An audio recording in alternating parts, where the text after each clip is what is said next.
Reporting from Israel for EndTimes.com, this is Brian Schrauger. Although it only happened 3 days ago, the entire world knows about Israel's successful decapitation of Hezbollah, the party of Allah.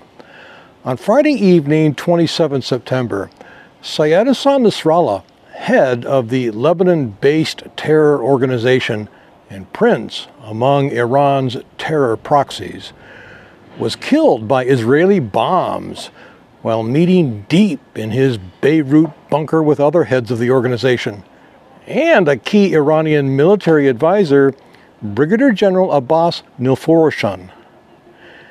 It was the culmination of a month-long and dramatic change in Israel's military doctrine after 12 months of relentless rockets, drones, and missiles fired almost daily onto communities in northern Israel, forcing more than 60,000 residents to flee south. Finally, Israel said, enough. In the aftermath of Nasrallah's assassination, surviving one-handed foot soldiers have found ways to fire hundreds of rockets into Israel, causing property damage but no casualties. These are the thrashing death throes of a terror organization that, quite literally, has lost its head. For its part, Israel has continued relentless strikes, taking out weapon depots, launch sites, and surviving leaders. It has also gone south, far south, all the way to Yemen. One day after Nasrallah's departure to the one he worshipped, another Iranian proxy, the Houthis in Yemen, launched an Iranian-made missile toward Israel. Its 1,400-mile journey brought it near to Israel's eastern border with Jordan, but was intercepted before entering Israeli airspace. Nonetheless, the explosion from that interception was heard in Jerusalem, while debris from the missile landed close to Israel's Ben Gurion International Airport, the missile's intended target. The very next day, Israel responded, decisively responded.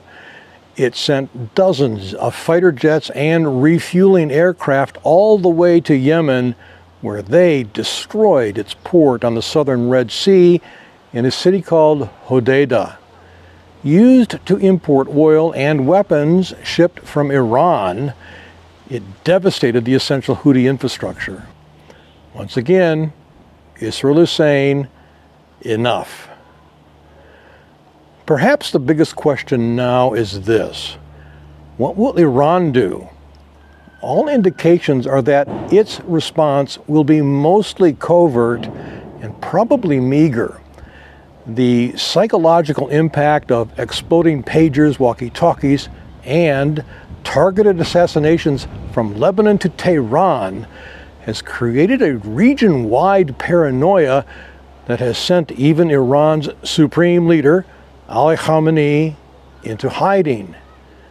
Another factor inhibiting Iran's response is an economy on the brink, mostly unreported in mainstream media. The country's national debt is exploding, its currency crashing, and inflation is running at almost 50%. All these things have combined to feed widespread and deep dissatisfaction among many, perhaps most, Iranians who already share an intense hatred of their Islamist mullah radical rulers in Tehran. The last thing those mullahs want right now is a war with Israel and the West that, almost certainly, would put them out of power.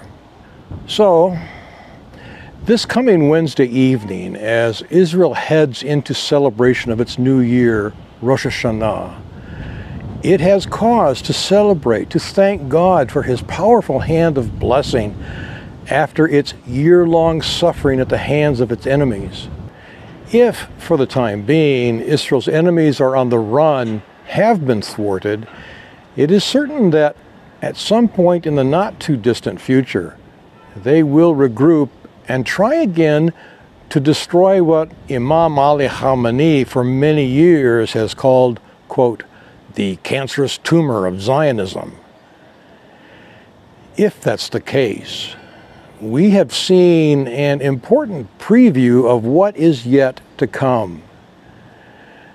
At the Tipping Point Conference on Saturday, 21 September, Mark Hitchcock presented a compelling exposition of Psalm 2. In it, he addressed the question, why do the nations rage and plot against God and His anointed? For the balance of this report, we are going to bear witness to that boiling rage. It tried very hard to erupt during the past week at the United Nations 79th General Assembly, where leaders of the nations stepped up to the podium, many of them to denounce Israel. We are going to hear from a few of them, including UN General Secretary Antonio Guterres, Turkey's President Erdogan, Jordan's King Abdullah II, South Africa President Ramaphosa, Iran President Pezeshkian, Palestinian Authority President Abbas, Secretary of the Catholic Church Holy See Cardinal Parolin, China's representative for its President Xi Jinping, Russia's Minister for Foreign Affairs Sergei Lavrov, and Saudi Arabia's Minister for Foreign Affairs, Prince Faisal Al Saud. Why are they angry? What do they want?